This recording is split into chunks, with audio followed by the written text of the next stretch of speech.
Donc, bonsoir à toutes et à tous. Donc, la liste des 24 joueurs qui seront convoqués pour les 3 matchs qui nous attendent, France-Bolivie, Turquie-France et Andorre-France. Gardien de but, Alphonse Areola, Benjamin Lecomte, Hugo Loris, Mike Maignan.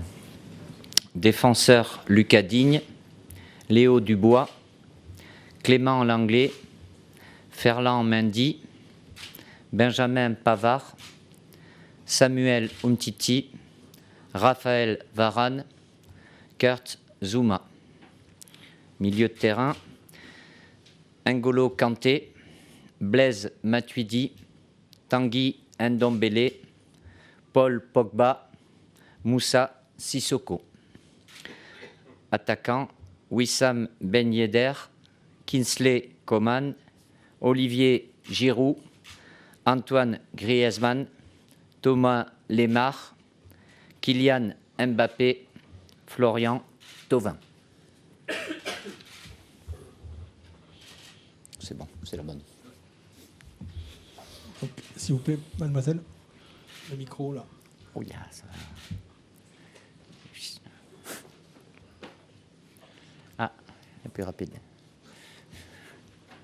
Oui, bonjour, Jérémy Talbot de l'AFP. Oui, vous bonjour. avez peut-être un peu plus ouvert les portes de l'équipe de France cette fois avec deux nouveaux et donc Maignan et Dubois et l'anglais Ben Yedder qui sont également appelés. Est-ce que c'est lié à l'organisation du match amical qui vous permet de faire un petit peu plus tourner ou est-ce que c'est vraiment en fonction de l'état de forme des 4 joueurs cités?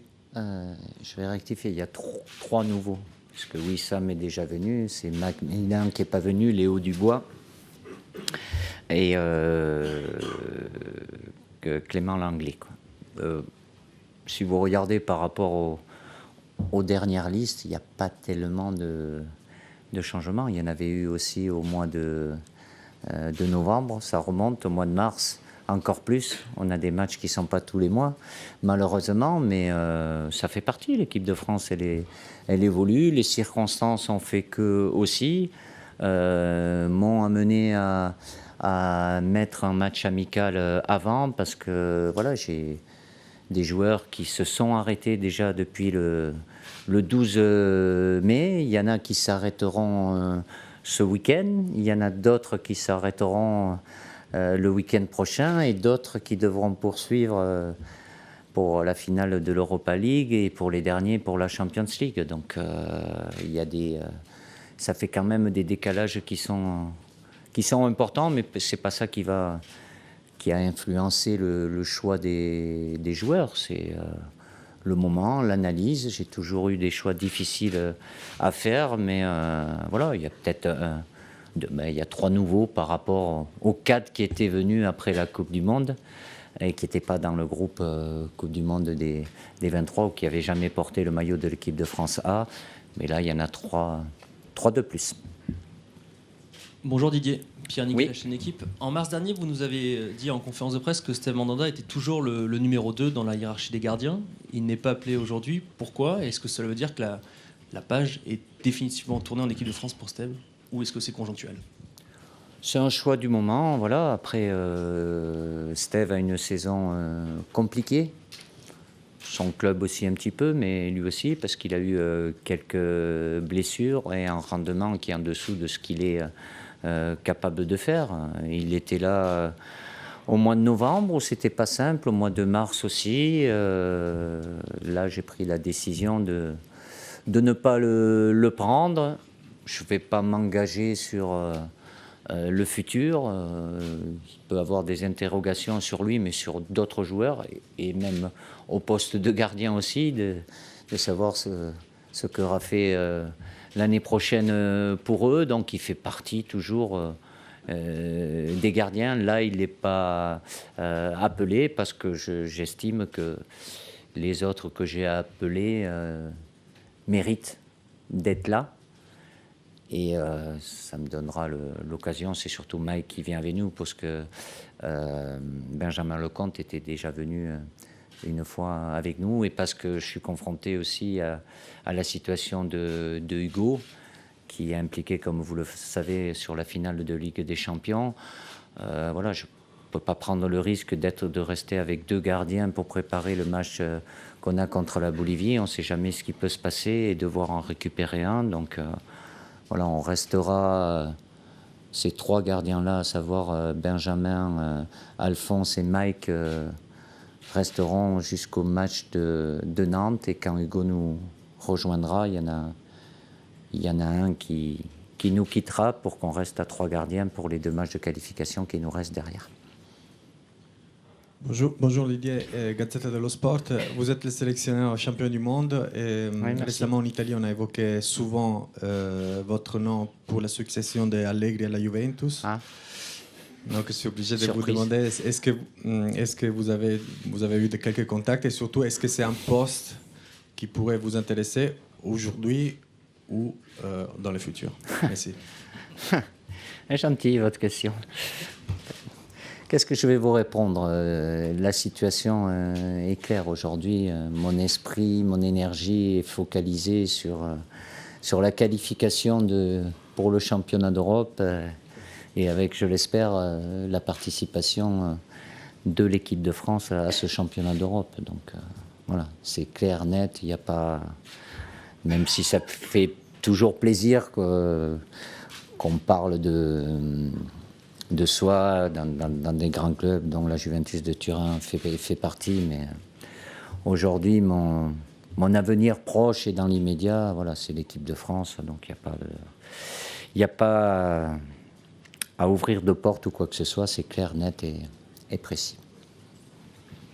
Bonjour Didier, François Verdenay, l'équipe. Il y a un débat qui est en train de s'installer au PSG autour de la position de Kylian Mbappé. Ah bon? Est-ce que vous en avez déjà discuté avec lui ouvertement de cette position axiale? Est-ce que pour vous, c'est le sens de l'histoire, que ce soit au PSG ou en équipe de France? J'ai déjà répondu à cette question, et ça fait plusieurs mois. Voilà, après, c'est pas un débat d'aujourd'hui plus que hier ou avant-hier. Kylian a cette faculté à être performant à tous les postes offensifs. Les circonstances ont fait que dans son club, de par les blessures, les absences, il a été amené à jouer plus comme attaquant axial, voire seul attaquant. Il a été performant, il a été efficace. Donc voilà, il est capable de pouvoir évoluer à tous les postes. Je le répète, évidemment que c'est dans la réflexion par rapport à l'équipe de France aussi, où il a une grande liberté. Il a été plutôt amené à évoluer sur un côté, notamment le côté droit, mais il a la liberté, il se retrouve souvent dans l'axe aussi. Après, c'est plus une question d'association et d'animation. C'est pas tout de dire lui, il faut le mettre là. Après, c'est avoir une complémentarité et une animation offensive qui soit la plus dangereuse et la plus performante possible. Bonjour Didier. Louis Vix, oui. Infosport Plus, Canal+. Bonjour. Pour rebondir sur la question de François, est-ce que vous avez été surpris par la prise de parole de Kylian Mbappé dimanche soir? Et puis autre question, aujourd'hui, qu'est-ce qu'a de plus Clément Lenglet qu'Aymeric Laporte? Surpris, dans le monde d'aujourd'hui, il n'y a plus rien qui me surprend. Il ne faut pas être surpris. Donc il y a des infos qui sortent sans arrêt. Après, voilà. Je n'ai pas pour habitude de commenter ce que disent les joueurs, qu'ils soient avec moi ou pas avec moi. J'aurai l'occasion de discuter avec Kylian comme je l'ai fait lors des derniers stages et comme je le ferai avec d'autres joueurs aussi. Après, l'interprétation des uns et des autres, je ne cherche pas le pourquoi et du comment et tout ce qui peut être dit ou écrit. Voilà, ça a été fait. Pour votre plus grand bonheur, ça vous permet de faire des débats, d'écrire beaucoup de choses. Voilà, après... c'est comme ça, un jour c'est lui, un jour c'est un autre. Évidemment, quand c'est Kylian, ça prend beaucoup de place et d'importance, quoi. Après, la deuxième question, la différence, voilà, c'est un choix. Comme je l'ai dit en préambule, les choix sont parfois difficiles. Je ne peux pas argumenter à chaque fois, même si vous aimeriez bien. Mais voilà, comme je l'ai dit lors du dernier stage, et c'est le cas aujourd'hui, il y en a d'autres qui auraient pu mériter, et Aymeric en fait partie, comme Clément, si je ne l'avais pas pris, aurait mérité aussi. Donc c'est un privilège pour moi. J'ai à tous les postes énormément de joueurs qui peuvent prétendre et qui sont des candidats sérieux pour être en équipe de France. Mis à part là où on est passé à 24 parce qu'il y a 4 gardiens, voilà, je ne vais pas les accumuler aussi. Donc j'ai des choix à faire par rapport à ce que je vois, par rapport à ce que je sais, ce que nous savons avec le staff aussi. Et donc, c'est Clément Langlais qui sera avec nous cette fois-ci. Bonjour Didier. Bonjour. Saber Desfarges, RMC BFM. Est-ce que vous pouvez nous confirmer qu'Alphonse Areola est donc numéro 2 et débutera face à la Bolivie, qui est numéro 3 du coup dans cette liste, et ensuite une dernière question d'actualité. Ça fait beaucoup. Concernant Hugo Lloris et la finale de la Champions League, il a l'occasion de remporter et la Ligue des Champions juste après la Coupe du Monde et devenir le 2e joueur dans l'histoire réalisé par Exploit. Quel est votre regard par rapport à cela? C'est tellement longue la première, tu me demandais par... Oui, c'est prévu que Alphonse joue le match contre la Bolivie, en espérant que tout se passe bien pour lui. Après, sur la deuxième partie de la question, numéro 3, et en l'occurrence peut-être 4, je suis désolé, mais avant de vous le dire à vous, j'avertis d'abord les joueurs, donc j'attendrai qu'ils soient avec nous en stage pour discuter avec eux. Mais vous le saurez en temps voulu. Quant à Hugo, il a vécu quelque chose d'extraordinaire avec nous en Coupe du Monde. En termes émotionnels, il a vécu des choses fantastiques avec Tottenham, que ce soit en quart, en demi. Il a l'opportunité de jouer et de gagner cette Ligue des Champions qui, pour lui, serait quelque chose d'extraordinaire. Il a confirmé tout au long de la saison, au sortir de la Coupe du Monde, où il avait été très performant avec nous, qui fait partie des tout meilleurs gardiens mondiaux. Et Tottenham lui doit beaucoup pour cette place en finale. Et j'espère pour lui et pour Moussa Sissoko, qui est avec lui aussi, qu'ils auront le bonheur de gagner cette Coupe d'Europe. Bonjour Didier, Hugo Delon du journal L'Équipe. Dans sa intervention publique, Kylian Mbappé a demandé plus de responsabilités à un club. Est-ce que vous, en sélection, vous comptez lui donner davantage de responsabilités à court et moyen terme? Et ma deuxième question, dans la liste des attaquants n'apparaît pas. Vous avez tous des doubles questions. Hein. On a beaucoup de choses à vous demander. Dans la liste des attaquants n'apparaît pas Alexandre Lacazette. Alors ma question elle sera simple. Est-ce qu'on le reverra un jour en équipe de France? Par rapport à Kylian, entre ce qu'il dit, mais il l'a dit il y a un petit moment, il avait déjà dit à l'automne, donc en équipe de France, il a des responsabilités, il le sait. Après, chacun interprétera à sa façon ce que c'est des responsabilités. On n'aura peut-être pas forcément le même sentiment, donc évidemment que c'est un joueur important, très important pour l'équipe de France, il l'est. Même s'il est jeune, et ce n'est pas un handicap, il le sera, et il va tout faire pour le rester, bien évidemment, à travers ce qu'il fait sur le terrain, parce que c'est là où il a besoin de ça. Par rapport à Alexandre Lacazette, il n'y a pas de raison qu'on ne le revoie pas, même s'il n'est pas rappelé là. Lui aussi, j'ai eu un choix difficile à faire par rapport à son concurrent direct, entre guillemets, qui est Wissam Ben Yedder, qui sort d'une saison où il a marqué énormément de buts. Alex fait une bonne saison aussi avec Arsenal, même s'il a eu quelques soucis physiques, puisque les 2 derniers rassemblements, à cause de cela, il n'a pas pu être avec nous aussi. Donc, mais il fait partie, voilà. Et il y en a d'autres qui sont blessés aujourd'hui. Donc, fait partie Ousmane Dembélé et Nabil Fekir. Donc, là aussi, il y a beaucoup de joueurs. Après, vous avez le droit, à titre personnel, d'avoir une préférence pour Alexandre, comme d'autres peuvent en avoir pour Wissam. Voilà, je ne vais pas vous dire que là aussi, les 2 ne méritent pas, mais je ne vais pas prendre 5 attaquants axiaux, donc j'ai un choix à faire et j'ai choisi Wissam. Bonjour Didier, Dominique Séverac, Le Parisien. Est-ce que Kylian est difficile à gérer dans un collectif? Ça, c'est la première question, la thématique des 2 questions. Et Mike Maignan est aussi le gardien de la meilleure défense de Ligue 1. Qu'est-ce qui vous a plu cette saison chez Mike?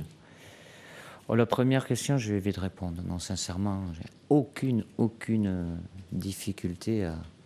Je ne vais pas parler de gérer, il se gère lui-même, mais non. C'est un immense plaisir d'avoir Kylian avec tout ce qu'il a, tout ce qu'il veut faire. Il s'inscrit dans un collectif de toute façon, même si c'est un attaquant, comme tous les attaquants, il y a une part d'égoïsme, mais parce qu'ils ont besoin d'être efficaces, de marquer, de faire marquer. Mais non, il n'y a pas aucun souci, aucune ombre par rapport à Kylian et ce qui se passe en équipe de France, quoi. Et Mike, oui, mais au-delà du fait, c'est pas que son mérite. Il y a le mérite de toute l'équipe de Ligue qui a su très bien défendre, mais aussi très bien attaquer. Il est le gardien d'une équipe qui a fait un super championnat pour arriver à décrocher cette 2e place. Donc l'an dernier, dans des conditions difficiles, parce qu'on le suivait déjà, et Franck Raviot qui est là le suivait encore d'un peu plus près, même s'il n'avait pas été appelé dans une situation plus compliquée où le club luttait pour ne pas descendre, il a été aussi décisif. Là, il est plus mis en lumière. Voilà, il dégage beaucoup de sérénité. Il a une présence athlétique impressionnante. Et voilà, et aujourd'hui, il fait partie des très très bons gardiens qui sont en Ligue 1. Bonjour Didier, Cyril de la Morinelle Oui. d'Europe 1. Question sur ce mercato qui va bientôt s'ouvrir, sur Antoine Griezmann. Ça fait quelques saisons qu'il est à l'Atlético. Il y a un moment qu'il est ouvert, il n'est jamais fermé d'ailleurs. Si vous voulez, vous l'ouvrez. Est-ce que vous conseilleriez à Antoine Griezmann, après quelques saisons, plusieurs saisons à l'Atlético, de partir, et comment vous jugez justement sa saison? Je pense que c'est trop tard si je veux le conseiller de rester, hein, parce qu'apparemment il s'en va, hein, si j'ai bien compris. Bon, je le sais un peu plus que vous, mais non, après c'est des choix de joueurs, comme ça arrive. Certains peuvent je suis pas là pour les conseiller. Je suis là pour leur donner un avis, mon avis, mais après c'est eux, ça dépend de leur carrière. Ils ont des personnes, familles, des conseils autour d'eux. C'est leur carrière. La grande majorité peuvent me demander mon avis. Après, ils en tiennent compte ou pas. Moi, c'est pas mon choix. Donc, ce qui est valable à un moment, l'été dernier, n'est pas forcément valable l'année d'après. Voilà. Mais l'important, c'est que quand le joueur fait un choix important, parce que c'est des choix importants dans une carrière de joueur, voilà, qu'il ait cette conviction qu'il a fait le bon choix. Mais malheureusement, à chaque fois, hein, vous pouvez penser certaines fois, oui, c'est très bien que lui, il aille dans ce club. Et puis finalement, quand vous voyez la saison, après, c'est facile de dire, non, il n'aurait pas dû. Mais oui, mais des fois, ça se passe bien, ça se passe mal, même si ils vont tous, Antoine et les autres, qui seront amenés à bouger, faire le maximum pour que ça se passe le mieux possible. Didier, oui. Wissam Ben Yedder était venu avec vous en mars, juste avant la Coupe du Monde, dans un rassemblement un peu compliqué avec ce match contre la Colombie. Il avait eu pas beaucoup de temps de jeu. Qu'attendez-vous de lui dans ce rassemblement et quelles qualités vous plaisent chez lui, au-delà de son sens du but, bien évidemment? C'est quand même important. Hein. Il est à 30 buts, toutes compétitions confondues, avec une bonne dizaine de passes décisives. Il a marqué dans des grands matchs aussi. Il est déjà venu avec nous. Il est dans un registre un peu spécifique où il est à un centre de gravité assez bas, avec l'utilisation des 2 pieds, beaucoup de vivacité.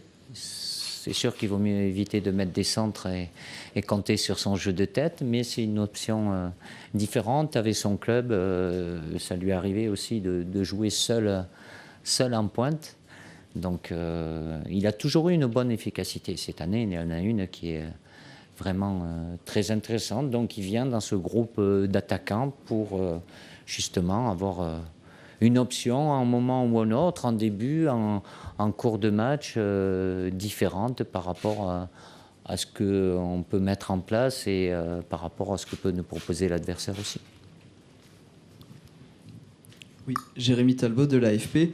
L'Euro des espoirs approche, il a lieu en juin. Est-ce que ça a modifié votre sélection? Est-ce que vous vous êtes privé de piocher dans ce réservoir ou pas? Vous deviez pas être là en novembre dernier, je l'avais déjà dit, à partir du moment où je privilégie, et c'est normal, pour Sylvain Ripoll, la génération Esport, je ne l'ai pas fait en novembre, je ne l'ai pas fait là non plus, même s'il y a certains joueurs, dont Tanguy Ndombele, qui avait participé à certains matchs, mais bon, ça fait plusieurs rassemblements qui viennent avec nous. Donc après, c'est toujours la difficulté entre un joueur, cette génération espoir, qui pour la plupart sont titulaires dans des grands clubs, jouent la Ligue des Champions, de faire en sorte, et c'est la difficulté qu'aura certainement Sylvain, que faire sentir à ces joueurs que jouer en championnat d'Europe espoir, ça a du poids et de la valeur. C'est pas toujours évident. Déjà, il s'est qualifié. Et à lui maintenant, mais je lui laisse bien évidemment à disposition les joueurs qu'il a utilisés durant toute cette phase de qualification et la dernière trêve internationale avec les 2 matchs amicaux qu'ils ont eu à faire au mois de mars. Didier, lors du dernier rassemblement, Paul Pogba était revenu en pleine forme. Il a de nouveau connu un creux. Comment vous analysez ces pics de forme, de performance de Paul Pogba, notamment en club? Vous savez, c'est pas spécifique à Paul. Après, pic de forme, c'est par rapport à quoi? Parce qu'il joue en Angleterre. J'espère que vous regardez tous les matchs en entier régulièrement. On montre Paul quand il fait quoi? Quand il marque des buts, il fait marquer. Mais c'est pas que ça, Paul. Avec nous, il marque peut-être moins de buts, mais il a été et il est très important. Donc on le voit peut-être moins. Après, sur une saison qui dure aujourd'hui presque 10 mois, les joueurs ils peuvent pas être au top tout le temps de leur forme, mais il a été peut-être plus en vue en moment parce que justement il était plus décisif par rapport au but qu'il marquait. Mais c'est un milieu de terrain, il a cette capacité-là, mais il sait très bien qu'en équipe de France, je lui demande d'autres choses aussi par rapport à un collectif. Jusqu'à maintenant, il le fait très bien. Oui, Didier, le 4 juin, vous allez recevoir les champions du monde. C'est officiel, oui. La Légion d'honneur à l'Élysée. Vous avez déjà connu ce moment-là. Est-ce que vous pouvez nous parler de cet instant? C'est quoi? C'est la reconnaissance de l'hommage de la France à ce que vous avez réalisé l'année dernière en Russie. Ça témoigne de quoi? Oui, c'est je ne vais pas dire une reconnaissance, c'est un privilège, même si je l'avais dit la première fois, il y a un peu plus de 20 ans, quand ça m'était arrivé. Est-ce que, sincèrement, par rapport à ce qu'on fait dans le football et dans le sport, est-ce qu'on la mérite par rapport à d'autres personnes qui font tellement de choses importantes dans la vie? Ils peuvent sauver des vies et tout ça. Donc, je ne vais pas dire que je ne la mérite pas et que là, nous ne la méritons pas.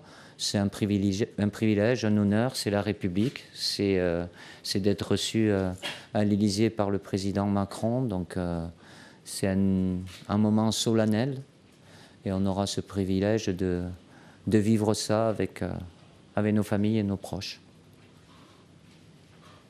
Bonjour. Oui. Je voudrais revenir un petit moment sur le choix de Léo Dubois, dont on a assez peu parlé pour l'instant. C'est la première fois que vous l'appelez en équipe de France. Qu'est-ce qui vous intéresse chez ce joueur? Et plus largement, est-ce que le fait qu'il n'ait pas beaucoup d'expérience au niveau international, en Ligue des Champions ou ce genre de choses, ça vous interroge sur sa capacité à hausser son niveau? Merci.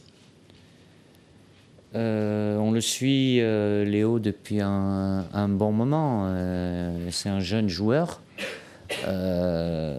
Donc le niveau international en équipe de France, il n'est jamais venu, donc il ne peut pas savoir, mais c'est le cas de d'autres joueurs qui pourraient ou qui auraient pu être amenés à être appelés. Le niveau international, il le connaît quand même parce qu'il joue la Champions League avec l'Olympique lyonnais. Le niveau international en équipe de France, c'est encore au-dessus, mais voilà, il a été embêté avec quelques blessures. Il a eu un début de saison un peu plus compliqué parce qu'il passait de Nantes, où c'était sa maison, il en était le capitaine, à être un joueur à Lyon, où il a dû démontrer avec une forte concurrence, puisqu'il avait quand même 2 joueurs internationaux étrangers au même poste, avec Raphaël et Tété. Et c'est lui qui joue beaucoup plus, il gagne en sérénité, il est plutôt performant dans la phase défensive, ce qui ne l'empêche pas aussi de pouvoir avoir un apport offensif intéressant. Donc ça va être une découverte pour lui. Évidemment, je me doute qu'il va être très heureux. Après, il y aura une évolution, évidemment, mais c'est toujours pareil, pour dire qu'il a le niveau international en équipe de France, c'est anivenant, et à lui après de faire en sorte d'y revenir le plus souvent possible. Didier, rebonjour. Louis-X, Infosport Plus, Canal Plus. On a compris que vous n'étiez pas là pour conseiller les joueurs sur leur avenir, mais pour donner votre avis. Mais si on me le demande. Et on peut imaginer quand même que votre avis peut compter, surtout sur les joueurs auxquels vous êtes proches, dont Paul Pogba peut faire partie. On évoque beaucoup justement son avenir. Je suis proche de tous les joueurs. De tous les joueurs. Au Real Madrid, est-ce que dans son évolution de carrière, vous pensez qu'un départ de Manchester United l'été prochain serait judicieux? Je vous promets que je le dirai s'il me le demande. On va prendre la dernière question avec Karine Galli. Bonjour Didier, Clément Lenglet est appelé pour la première fois. Pourquoi ce choix? Qu'est-ce que vous aimez chez lui? Et si Kimpembe avait été apte, est-ce que Clément aurait été appelé? Et pourquoi pas, je vais répondre. Mais la question ne se pose pas, puisque Presley est blessé. Il va certainement subir une intervention par rapport au problème de pubalgie qu'il a. Donc, je ne peux pas répondre à cette question. Mais Clément, ça fait un moment qu'il il a progressé énormément. Il est arrivé à Barcelone. Il est plus titulaire aujourd'hui que ne l'est Samuel Umtiti, même si Samuel Umtiti avec nous fait partie des cadres, et même s'il est venu la dernière fois au mois de mars, avait peu de matchs, encore moins, beaucoup moins de ce qu'il a joué depuis le mois de mars. Il a été performant avec nous, donc il a l'habitude. Mais voilà, Clément, c'est la sérénité. C'est un joueur qui a une très bonne maîtrise technique. Il n'est pas énormément dans le duel, il est plus dans l'anticipation. Il est propre. C'est un joueur de Barcelone. S'il est là-bas et qu'il joue, c'est forcément qu'il a beaucoup de qualité. Donc ça sera l'occasion pour lui de découvrir le groupe France sur ce rassemblement. Voilà, merci. On se retrouve mercredi prochain. Juste peut-être préciser les dates. Je ne sais pas si vous avez besoin, mais il y aura des arrivées de joueurs décalées un petit peu. Les derniers qui nous rejoindront seront Hugo Lloris et Moussa Sissoko, qui nous rejoindront le lundi 3 juin au soir à Clairefontaine. Seront précédés par N'Golo Kanté et Giroud, qui nous rejoindront le samedi midi à Nantes. Et il y en a un dernier qui est en décalage, c'est Benjamin Pavard, puisqu'il a 2 matchs de barrage à jouer avec Stuttgart le 24 et le 27. Donc il ne viendra pas le 29, mais il viendra le lendemain, c'est-à-dire le 30 mai à midi, à Clairefontaine. Voilà pour le moment, en espérant qu'il n'y ait pas d'impondérable. Merci. Merci, à mercredi.